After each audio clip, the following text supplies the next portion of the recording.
മുറ്റത്തെ വെള്ളം കണ്ട ഞങ്ങളെ മനസ്സിൽ പല ആശയങ്ങളും വരും കേട്ടോ. അപ്പോഴാണ് ഏമി മോള് പറഞ്ഞത്, അമ്മേ കളർ പേപ്പർ എടുത്തിട്ട് തോണി ഉണ്ടാക്കി തരുമെന്ന്. സാധാരണ കളർ പേപ്പർ വെച്ചാൽ ഓടിക്കാറാണ് പതിവ്. കാരണം സ്കൂളിലേക്ക് വേണ്ടിയിട്ട് ഓരോരോ വർക്കുകൾ ചെയ്യാൻ വേണ്ടിയിട്ട് മേടിച്ചു വെച്ചതാണ് കേട്ടോ സംഭവം. പിന്നെ പാവല്ലേ, മഴയല്ലേ, നമ്മളും ഇതുപോലെ ചെറുപ്പത്തിൽ കുറെ തോണിയൊക്കെ ഉണ്ടാക്കി കളിച്ചതല്ലേ എന്ന് ഓർത്തപ്പോ ഞാനൊരു തോണി ഉണ്ടാക്കാൻ തീരുമാനിച്ചിട്ടോ. അതിന്ന് കുറച്ച് മഞ്ഞയും പച്ചയും പേപ്പറൊക്കെ എടുത്തിട്ട് തോണി ഉണ്ടാക്കിയിട്ടാ. അങ്ങനെ നമ്മളെ ഏമി മോൾ ഇതൊക്കെ വാരി എടുത്ത് കൊണ്ടുപോയി വെള്ളത്തിൽ വിടാൻ വേണ്ടി പോവാട്ടോ.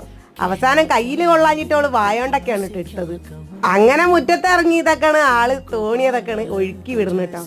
അവസാനം അവള് ചെയ്തൊരു പണിയുണ്ട് കണ്ട, ആ ഉണ്ടാക്കിയ തോണിയൊക്കെ അവള് മുക്കിക്കാഞ്ഞു ഗായ്സ്.